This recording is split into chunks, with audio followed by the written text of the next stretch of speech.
So here we are in the community where they're drying cocoa beans, and we can see Zakia from Live Soap School getting her hands all cocoa.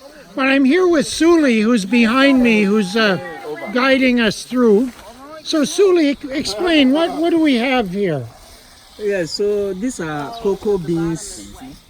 That is after they have fermented it. They now come and dry them on this. Okay. Mass. Yes. So this is basically the finest that you can have. The finest that you can have. This is right from the farm. You can see this is the local community. So this is at the drying. This is right in the community. Yes. It's community grown cocoa. Exactly. So I see some of the beans are darker than others. Are they? Is there a quality difference, a dryness difference? What's? No. So some of them just has to do with having a lot of pulp around it. This one, for instance, had a lot of pulp it still has the pulp around so it. the pulp is still around so you can see them there. The pulp is almost and the pulp is that sweet stuff we eat. So I see over here some that are not so dark. Is that fresher? They're just putting. That is very fresh. You can see it is still wet. So they will put it out. Then they will cover that with. This is rather from the fermentation. Oh, this is just come from the fermentation. Exactly. So let's just wander over here and get that. You can see they're integrated into the community. You can see people walking up the road. We're in a real living community here. Yes. So here, these are fresh ones. Oh, and you can even smell the fermentation. Exactly. So they're still wet. You can see them. The sweet stuff that we were just eating is still kind of on them.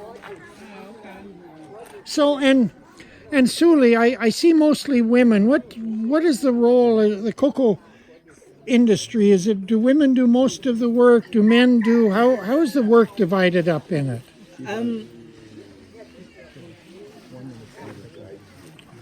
In the cocoa industry, unlike maybe other food crops whereby males dominate, though in the cocoa industry we still have a lot of men dominating, but you have females that own their own cocoa farms. They own their own cocoa farms. Yes, a lot of them own their own cocoa farms. But when it comes to processing like this, for women that wouldn't have her own cocoa farm, of course, it becomes her duty to dry the cocoa beans of the husband. Or things of the So the women and husband work together. They work together. Yeah. Exactly. But we have some of them owning their own cocoa farms. Oh, okay.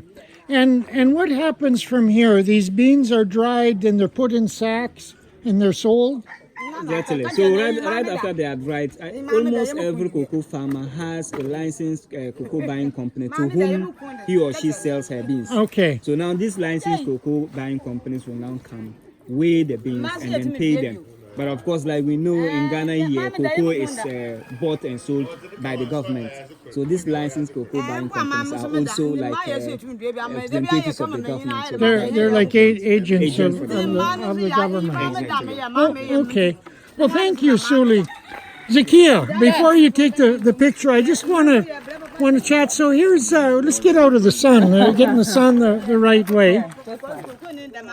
So here we are with Zakia, and we're in the community. You can see the community is here, and the bush is right in the background. Yes. In fact, just over Zakia's shoulder is some plantain that will be ready next week. And I think that might be a Kombo tree growing in the background. Behind it. Yeah. So what are you thinking, Zakia? You know more about cocoa butter now? Yes. First of all, it's very sweet. What is that? The seed right around Well, the seed? around the seed. That's the snot on the edge of the seed. That's the good part of the cocoa seed, and then that becomes fermented. Yeah, so they take that and then they put plantain leaves over it, let it in the heat Correct. to ferment, and then that's And then this this, beautiful woman and then comes it's out and spreads it, it dries, and when it's finished drying, It goes over here. yeah, like here's some that are finishing drying, and then they will get put in sacks and purchased by the cocoa buying company. Wow. Yeah. So lot we of know a work. bit more about about cocoa butter. It's not just something you order from Essential Depot or Absolutely not. It's something that the entire community is involved. Like there was a guy who cut the cocos for us yeah. so that the ladies could sit and do this part. So he's back there cutting away.